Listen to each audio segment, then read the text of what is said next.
Hey everybody, this is herculespetix, founder, curator, docent, and gift shop employee of the herculespetix Academy of Comic Book Studies. Today we're going to be looking at Uncanny Tales number 2. This was published in 1973 by Marvel Comics Group. At this time, Marvel was publishing many titles that reprinted 50s pre-code Atlas horror comics and sci-fi comics. And this was just one of many. Uncanny Tales was a title in the 50s, so this is technically volume 2, I guess, of Uncanny Tales. And but this comic reprints stories from many different titles, not just Uncanny Tales.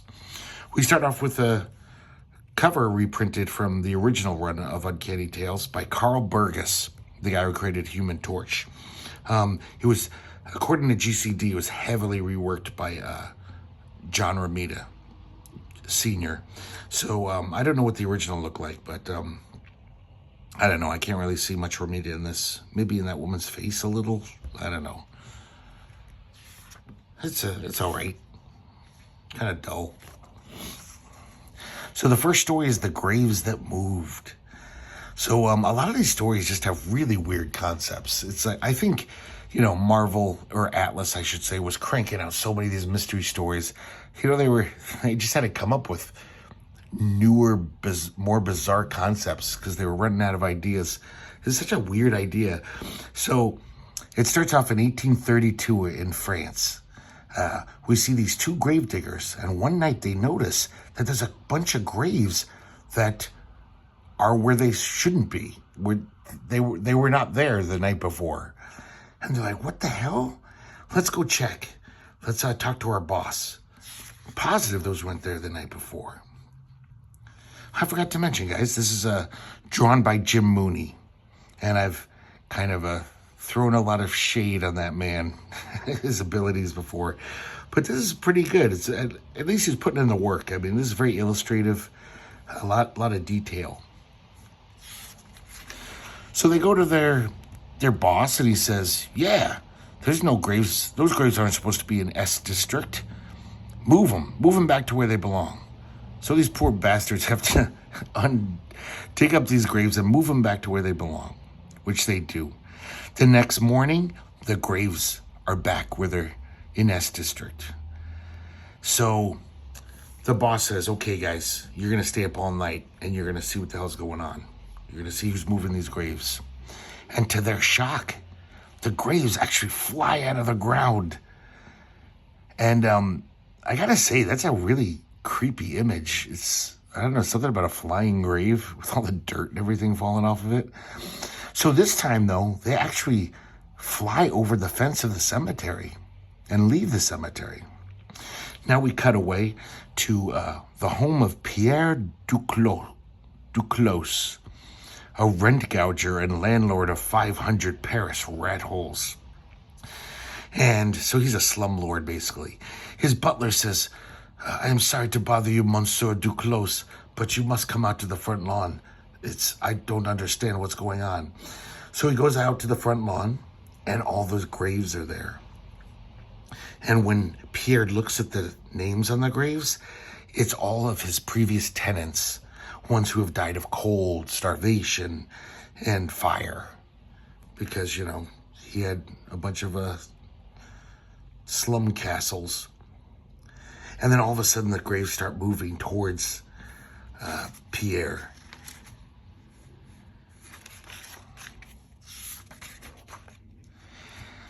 I like this panel, him just freaking out. He's like, I can't let them get me. So he gets on his horse and buggy and he tries to outrace them. But the flying graves are too fast and they land right in front of him, blocking his path, which causes him to crash. And then it's apparently the next day, there was no graves in the middle of the road and there was no Pierre, just the wrecked wagon and the horse. But that night, the gravediggers see a new grave in the graveyard that shouldn't be there, with the headstone reading Pierre Duclos. And we see him saying, help, help. But it looks like these gravediggers are right there to rescue him, so it's not much of a punishment. But I guess these graves are never going to let this guy alone. Pretty kind of dumb, but kind of, I don't know, definitely interesting. Definitely, I've never read a story quite like it. A lot of these stories they're just very clunky. These writers aren't very good. Next, we have Out of the Swamps with art by Dick Ayers. That is so weird. I guess Dick Ayers never really had it. So we see this scientist, and he's in the swamp doing some research, and he sees these weird little cute creatures. He names them lemurs squamata, and they seem to be highly intelligent. So he takes them back to his lab, and when he realizes just how intelligent they are, he decides to get a giant warehouse and make this kind of big bubble, this dome, and he takes 50 of them just to observe them and see what they're going to do. And it turns out they're way more intelligent than humans, and they basically live a week long, so their evolution is sped up. In 1 year, they totally evolve. So after 1 year, they're overpassed humanity in knowledge, and he actually starts feeding them problems. He'll be like, "Hey guys, can you solve cancer? Can you cure cancer?" And they do. They figure they're just brilliant. So he doesn't want his research to stop. He doesn't want to announce to the world that he has these lemurs that are solving, that are geniuses, solving all these problems. So he figures, I know, there's this millionaire, Breck Hudson. I can release these findings through him. He would have no reason to betray me or use these to his own advantage. He has everything, which is such a bad grasp of human nature. Oh yeah, millionaires, they don't want more money. They would never do anything shady to get even more money because they have money. They're sated. They're satiated with money. Just so dumb. And so he calls him up, makes this deal with him, and all this information gets released, and it changes the world. Solar power is harnessed. There's no diseases left. But then one day, the millionaire, what's his name again? Breck. It's a weird name. Breck comes to visit him. And he says, "No one man could come up with all these solutions to the world's problems. I know something's going on here. I want to know how you do it." And they find the lemurs, and the scientist says, "Well, I don't want anyone to know about them because people could use them to dastardly ends." And of course, this greedy millionaire is like, "Yeah, I do. I've always wanted power to rule the world." So they tie up the scientist, and the lemurs, in the middle of the night, come to rescue him and free him.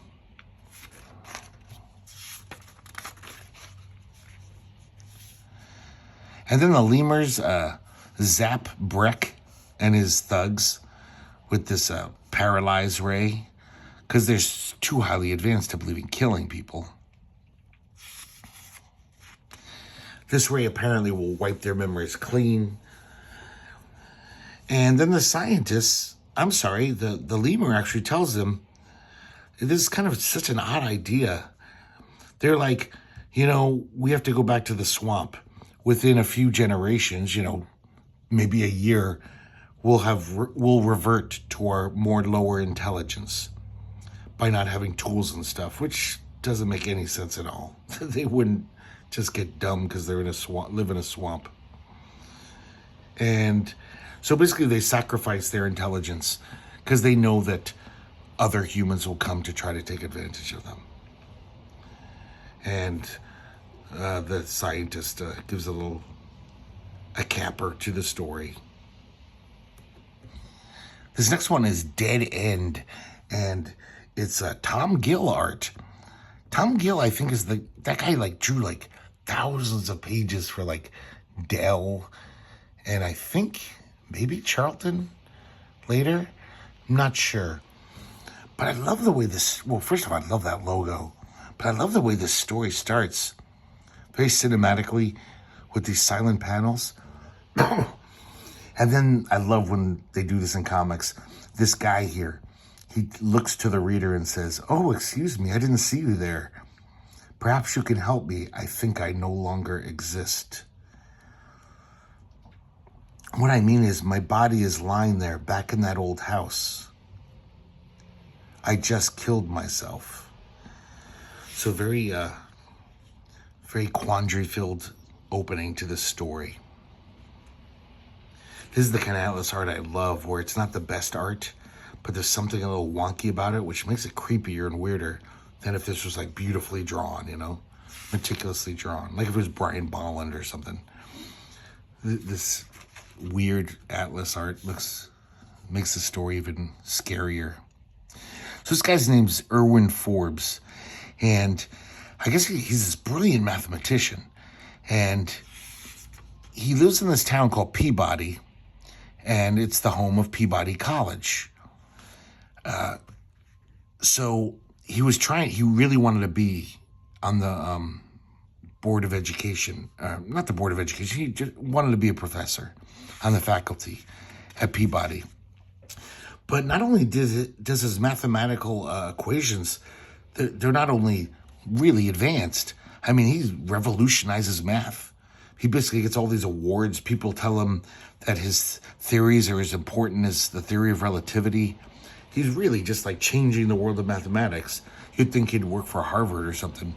But no, he really wants to work at Peabody. So he kind of becomes obsessed with the fourth dimension, with the whole idea of time. And he comes up with this whole, basically it takes him a month just to write it out.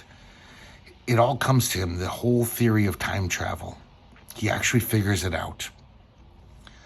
And he vows to build a time machine. So he does. And he's worried about the possibilities of what could happen through time travel. So he says, maybe I'll just travel a short distance back in time, 15 years ago. And so he does that.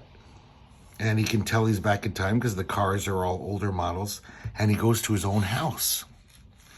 This guy obviously doesn't know the science fictional concept that, two people can't be in the same timeline at once or they'll, explode or something.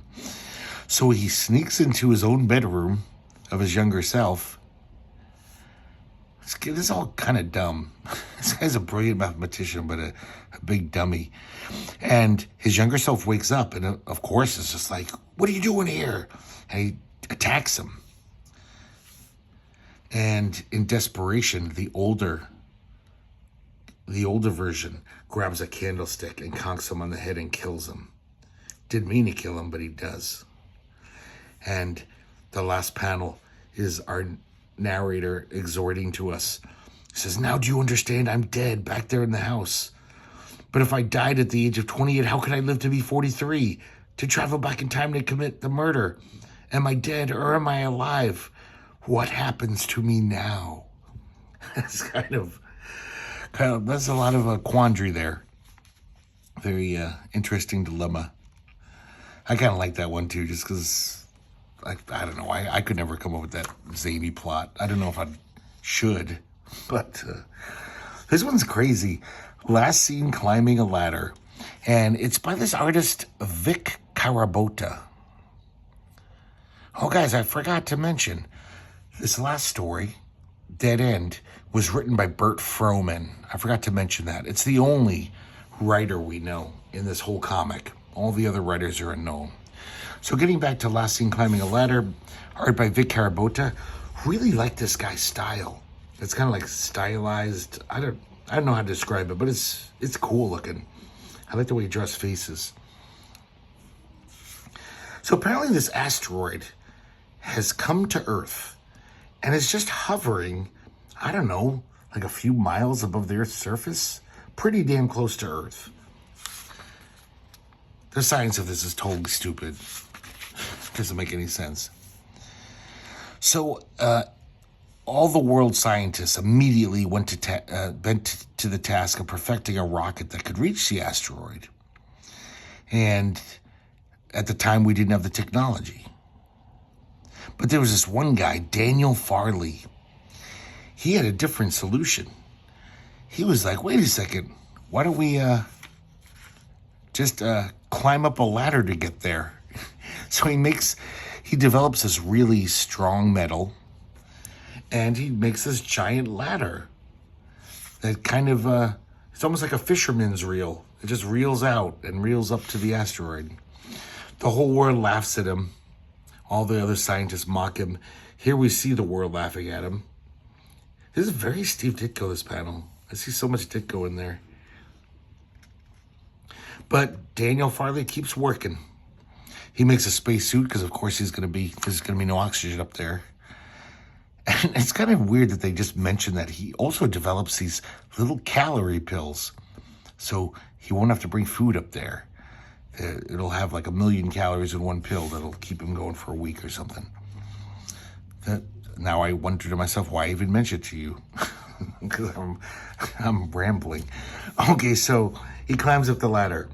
He has a radio, so every day or so he calls back to Earth. But then eventually the radio transmissions stop and they can't reach him. So they're like, oh shit, I hope he's okay. Oh my God, look at that face there. What the hell's going on there? That's weird. And finally, he responds to their transmissions. He says that he couldn't call back because he had to save every strength for the climb. Save every ounce of strength. Which is just silly. I mean, but he says there's people up here on this asteroid. They're humanoids. They're smart. Way ahead of us in everything. And they built a ladder just like mine in under 2 hours. And they say if everybody else on Earth is like me, they'll be glad to meet you. So start climbing. And then the general says, what do you take us for, fools? You're up there all alone, marooned on that asteroid. And this is your basically tricky way of begging for a rescue party. Even if it was, wouldn't you want to rescue the guy? It just doesn't make any sense at all. But they're convinced it's some weird trick. And Farley, his voice full of anger, says, this is the truth. This is your last chance. And everyone laughs at him again. And then the ladder disengages from the fishing reel thing, the giant fishing reel. And it's being reeled into the asteroid. And so nobody's ever seen Daniel Farley again, nor heard his voice. And what hurts most is that they've never been able to duplicate Farley's ladder. And that means none of us can climb up to the asteroid to apologize. That's the least of your problems. You could have met this highly advanced civilization that's friendly, but you're like, we'll never get to apologize to the guy without our ladder. So dumb all around. But that's what makes them fun and interesting. So next we have Superstition. This is art by Sid Shores. Kind of like this art. I definitely like this opening panel. These raggedy guys. So this takes place in like Devil's Island, the French penal colony. I think it's the 1800s or something. And these three guys, convicts plan an escape. They paid some guy to basically round up some of the Indians there, and the indigenous people there, and fire bows and arrows at the guards. Fire arrows at the guards, and so they can make their escape. And they run into the jungle, and the guy says, well, I hope you remember the amount of money we agreed on. I really want that money now. And they're like, oh, we'll pay you off. And they stab him right in front of the indigenous people. So then they go back to the tribe, and I guess there's a ship there waiting for them. to sail away. But they don't know how to sail a ship. And none of the indigenous people will agree to cross the ocean. It is forbidden to them. It's one of their superstitions. No one must travel east on the ocean. So at knife point, they force some of these guys to come with them. And the convicts notice that they seem genuinely frightened. But during the night, the indigenous people conk them all in the head, and they escape and leave them all alone on the ship. And they're thinking to themselves, wow, we're lucky to be alive. They could have just killed us. But, they left us on the ship. And one of them says, that's what worries me. Why did they let us live? And then it's so weird how the story, it so telegraphs the ending. It's like you so know what's going to happen. And of course, one of them says, hey, guys, wait, what's that roaring sound? Like a waterfall, a gigantic waterfall. And our ship is like moving at quite a clip. And there's not a breath of wind in the air. But we're like really moving fast. And then they say, oh my God, wait, the horizon has disappeared. I can't see anything ahead. And this phrase that the indigenous people kept using, kala da mo, and somehow this guy remembers or knows that it's like, I know what that means. It means the end of the world. And then we see them going over the edge of the world, just like ancient mariners feared the earth was shaped like. Columbus had proved the world was round, but was it? The convicts were dropping. This is just so inane that it's kind of horrifying. Like, it actually is. That's scarier than being chased by a mummy to me, falling off the edge of the world. But it's just so dumb. But just the fact that they dared to be that dumb is why I like these comics. So there you go, guys. Uncanny Tales number 2. I'm going to keep looking at these every month or so. I love looking at these. And I got a big stack of them. And I can't wait to read them all and show them off to you guys. So I hope you enjoyed it. And I hope to see you next time here at the Herculespetix Academy of Comic Book Studies.